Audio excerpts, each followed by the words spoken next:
Alors d'abord, les usines à Navarre, bon, selon le projet, l'idée initiale de Nicolas, ça a été aussi, je pense, lié à la position de cet espace.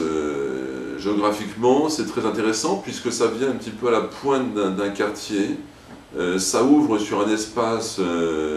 plus verdoyant, plus de loisirs, de détente. Il y a encore quelques infrastructures légères avant qu'ils nous bétonnent tout ça. Et puis,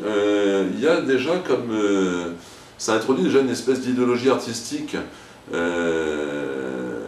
qui peut prendre beaucoup de formes, beaucoup de sources. Et surtout, je pense que c'est la bonne façon pour la ville d'Évreux de repenser les rapports entre ces quartiers, les moyens pédagogiques donnés aux quartiers, l'expression qu'il peut y avoir dans des quartiers,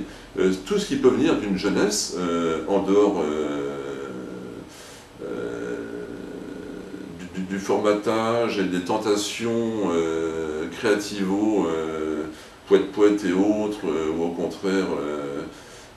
voilà, que donne des outils trop faciles, enfin, comme on sait qu'effectivement, on va créer des groupes artificiels avec des interfaces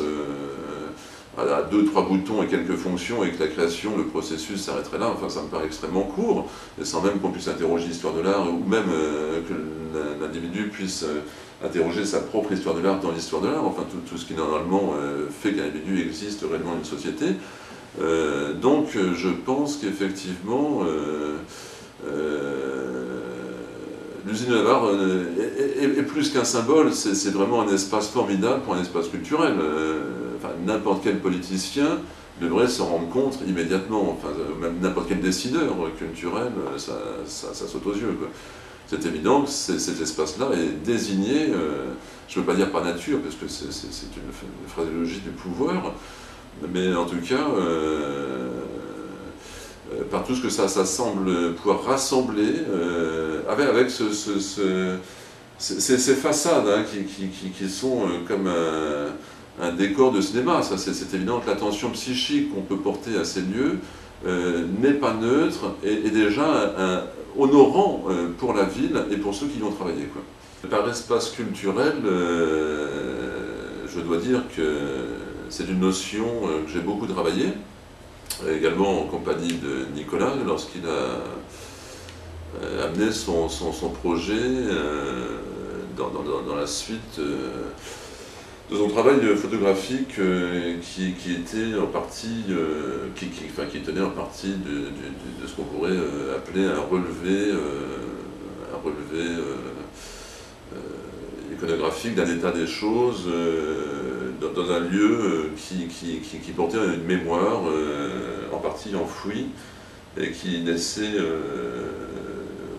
certainement le spectateur assez spéculatif sur l'histoire et sur le rapport de l'histoire à la mémoire.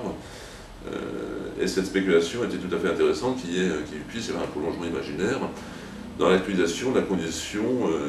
d'un statut comme celui de l'ouvrier dans la société, quoi. Donc effectivement, ça a tout de suite servi une cause idéologique et artistique, et poser la question de savoir, au-delà du raccord de mémoire, comment on pourrait travailler sur justement sur l'ensemble, sur un système qui comporterait les garanties d'un autre rapport au public entre des œuvres hein, dans un contenant, puisque un espace de présentation d'œuvres qu'on appelle espace culturel, effectivement, dans la grande partie des cas, se présente comme un contenant avec des œuvres qui sont déjà déterminées par leur résonance et qui éventuellement peuvent produire encore de résonance dans l'interaction. Et cette interaction semble, sur différents modes, ouverte au public et selon une lecture sociale qui va se faire à un temps donné par, à nouveau, ce qu'un groupe pourra en faire pour, à nouveau, produire des choses qui vont partir d'un côté, du côté de la société, du côté du comportement social propre à l'individu, une fois qu'il peut éventuellement se nourrir d'autres choses, voilà, et d'autre part vers une nouvelle production culturelle des artistes qui repréparent à nouveau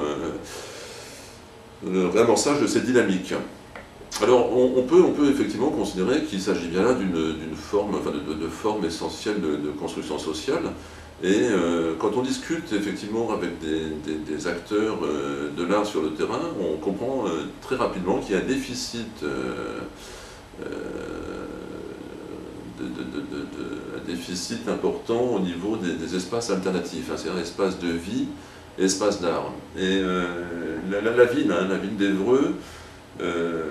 a cette nécessité de compléter et de réorganiser avec ce nouvel espace l'ensemble de ces relations. C'est-à-dire qu'effectivement, il faut qu'il y ait un espace qui puisse transcender l'état de fait et les productions qui ont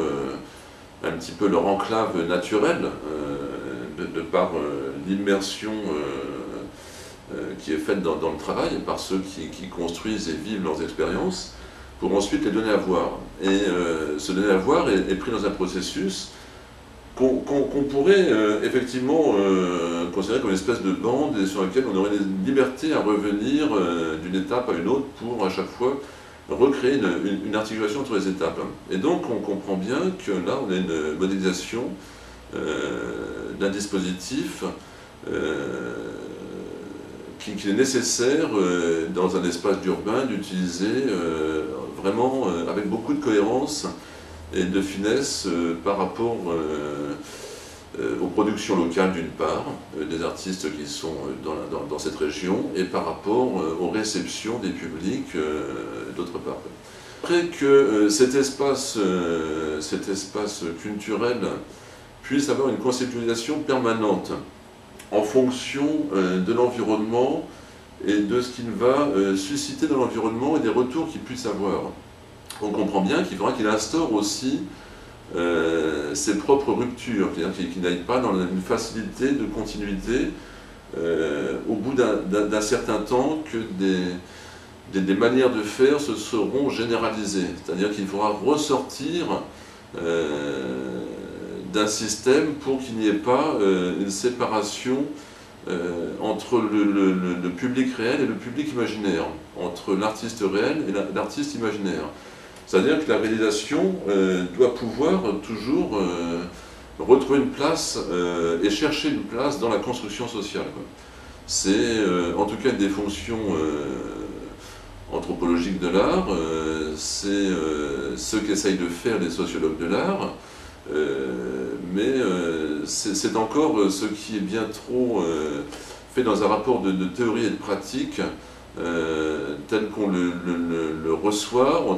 entre une revue spécialisée et puis un atelier d'artistes personnels, individuels, où on construit ses propres contradictions, adaptations à sa société, et on redonne sa position et sa lecture au monde de cette façon individuellement. Alors évidemment, le mode essentiel que je préconise, ça serait l'extension de parcours. L'extension de parcours qui est travaillé en atelier dans cet espace culturel de Navarre, et puis l'investissement de la ville par le travail sur la perception. Et ensuite, bon, là, on a déjà quantité de propositions qui peuvent découler les unes des autres. On peut avoir une espèce d'arbre comme ça, des propositions culturelles qui iraient dans le bon sens et qui nous permettraient d'avoir beaucoup plus de transparence quant aux décisions qui sont prises et voilà, de la façon d'organiser les choses.